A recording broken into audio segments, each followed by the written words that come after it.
Bonjour à tous, bonjour Chantal Jouanneau. Bonjour. Ancienne ministre de l'écologie de Nicolas Sarkozy. Nicolas Sarkozy qui a déclaré que l'objectif du gouvernement, qui est de ramener la part du nucléaire dans la production d'électricité à 50%, ne serait pas retenu si la droite revenait au pouvoir. Est-ce que ça vous paraît une bonne idée ? Non, alors il y a deux choses. La première, c'est qu'un peu comme la gauche, il prend le problème du mauvais côté. La question n'est pas de savoir s'il faut baisser ou pas la part du nucléaire. La question, c'est de faire baisser la part des énergies fossiles pour lutter contre les changements climatiques. Ça, c'est le premier point. Et puis le deuxième, c'est pas ce qu'il avait dit en 2007 dans le cadre du Grenelle de l'environnement.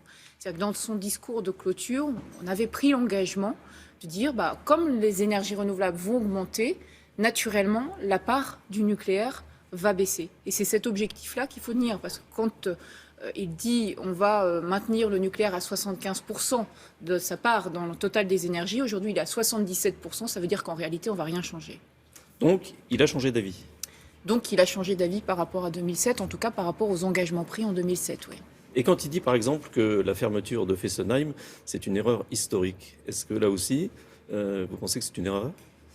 C'est pas une erreur historique, c'est que c'est pas aux politiques en lui-même de dire on ferme pas Fessenheim. Il y a une autorité qui s'appelle l'autorité de sûreté nucléaire. Si l'autorité de sûreté nucléaire dit Fessenheim n'est pas sûr, dans ce cas-là on la ferme. C'est ça le vrai sujet. C'est pareil, on fait que de la politique là. C'est pas très intéressant sur le fond. Alors justement, du point de vue politique, ce qui est étonnant, c'est que l'écologie a toujours été captée par la gauche. Pour quelle raison ? Pas toujours. Loin de là, pas toujours. À l'origine, l'écologie, c'était de droite. C'est des gouvernements de droite qui ont créé l'écologie. On a eu des mouvements d'écologistes qui étaient des mouvements de droite. Mais aujourd'hui, systématiquement, effectivement, on a l'impression que la gauche capte le sujet, que la droite dit, bon, ok, d'accord, l'écologie, c'est bon, c'est terminé. C'est un sujet de gauche. Et si on fait de l'écologie, forcément, on va perdre notre électorat de droite. C'est pas ce qu'on nous dit dans la rue. C'est pas ce que nous disent les nouvelles générations. Les nouvelles générations nous disent, très bien, on sait très bien qu'il faut changer, ne serait-ce que parce que vous avez fait un reportage sur l'asthme. L'asthme est créé par la pollution. Et ça concerne toutes les familles. Ce n'est pas les familles de droite ou de gauche, ça concerne toutes les familles. Est-ce que l'éclatement d'Europe Écologie Les Verts, justement, ce n'est pas l'occasion pour la droite et le centre de capter cet électorat ? On n'est pas... moi, mon sujet, je suis à l'UDI. À l'UDI, on est les héritiers du Jean-Louis Borloo. On est clairement engagés dans l'écologie, très clairement. Notre sujet, c'est pas de nous dire on va capter les uns et les autres. Notre sujet, c'est de dire voilà les questions d'avenir, voilà ce qui va créer de la croissance. La Californie est à fond sur ces sujets-là, c'est pas par hasard. La Chine aussi, alors parce qu'elle en subit les conséquences. Mais la Chine investit massivement dans les énergies renouvelables, c'est pas par hasard. C'est parce qu'elle sait très bien que l'avenir se situe là. Le nucléaire, aujourd'hui, on voit bien que dans le monde, ça fait peur à beaucoup de pays. C'est une réalité. Dans ce cas-là, investissons dans les secteurs d'avenir. Vous êtes vice-présidente de la région Île-de-France. Et en Île-de-France, il y a des projets importants, notamment instaurer une écotaxe pour les poids lourds en transit dans la région. Ça ne va pas faire plaisir aux chauffeurs routiers. C'est pas nécessairement le but. Le but, c'est de lutter contre la pollution de l'air.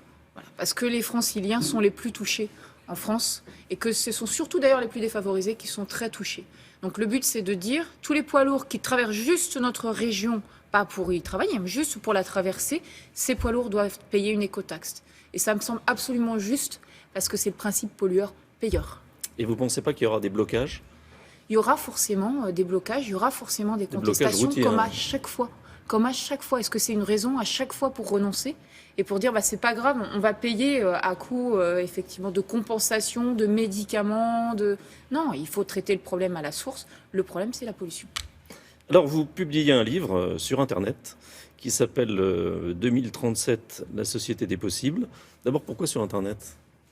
Ah, ça c'est une bonne question parce qu'on me demande souvent la version papier.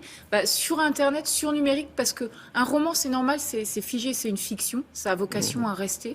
Là c'est une description en 2037 de la société telle que je l'imagine. D'ailleurs j'écris au jeu, à la première personne du singulier. Or, ça a vocation à bouger parce qu'en général, la société, elle change beaucoup plus vite que ce qu'on imagine. On l'a vu avec Internet. Donc, ce livre a vocation à bouger en permanence. Il a vocation à être adapté, à rajouter des chapitres. Je voulais parler de féminisme, je voulais parler de ce serait quoi une société dirigée par des femmes, par exemple. Et ce livre, c'est le champ des possibles. Tout ça existe, toutes ces innovations existent. Et ça peut être une société, alors c'est un clin d'œil très positif sur l'avenir. Ça peut être la société telle qu'on peut l'imaginer aujourd'hui. Vous parlez de nouvelle classe politique. Elle ressemblerait à quoi, cette nouvelle classe politique? C'est un petit peu comme quand vous avez un problème que vous n'arrivez pas à régler par l'intérieur, ça se passe toujours un peu par l'extérieur. Donc c'est une nouvelle classe politique qui s'unit autour de quelques bonnes idées parce qu'elles se rendent bien compte que les clivages politiques gauche-droite aujourd'hui ne fonctionnent pas. Des clivages, c'est légitime qu'il y en ait, mais les gauche-droite aujourd'hui ne fonctionnent pas. Et donc c'est une classe politique qui va se poser les vraies bonnes questions. Qu'est-ce que veut la population? Elle veut être en bonne santé, elle veut avoir des enfants épanouis, elle veut donc changer son indicateur de croissance qui s'appelle le PIB, qui aujourd'hui ne correspond pas du tout à la réalité de ce que vivent les gens. Voilà ce que se dit cette classe politique. Vous parlez aussi d'une société du tout recyclable. Là, est-ce qu'on est dans la science-fiction ou dans l'utopie? Le tout recyclable, tout est potentiellement recyclable. Il suffit de le concevoir à l'origine. Vous avez aujourd'hui des tas de sociétés qui investissent massivement dans ce domaine-là. Mais de toute façon, tout est recyclable. C'est le cycle de la vie. Alors, on passe de la science-fiction à la réalité d'aujourd'hui. La réalité d'aujourd'hui pour la droite et le centre, c'est les primaires. Les on revient sur Terre. Là, c'est vraiment retour dans le moins drôle. Les centristes de l'UDI ont dit qu'ils ne participeraient pas aux primaires. Est-ce que ça veut dire qu'ils n'auront pas de candidat à la présidentielle? Il n'y aura pas de candidat aux primaires de la droite. Ça, on l'a dit, parce qu'à ce stade, il n'y a pas d'accord. Donc, il n'y aura pas de candidat aux primaires de la droite. Ça ne veut pas dire qu'il n'y aura pas de candidat au premier tour des présidentielles. Tout dépendra aussi de qui sera le candidat de la droite. Est-ce que c'est un candidat qui est compatible, entre guillemets, avec nous, qui peut porter nos valeurs? On en discutera aussi avec lui. Si c'est un candidat ou une candidate qui n'est pas compatible, je ne citerai pas de nom, enfin j'en ai plein en tête et vous aussi, dans ce cas-là, on aura un candidat sans hésiter. Est-ce que ce candidat, ça pourrait être Emmanuel Macron? Il n'est pas à l'UDI, Emmanuel Macron. On lui a proposé, parce que parfois il dit des choses qui sont tout à fait proches de l'UDI, mais pour une raison que j'ignore, il s'évertue à dire qu'il est de gauche alors qu'il a un discours de droite. Voilà. Merci, Jean-Jacques Loineau. Thierry, c'est à vous. Merci beaucoup, Roland. Merci et bonne...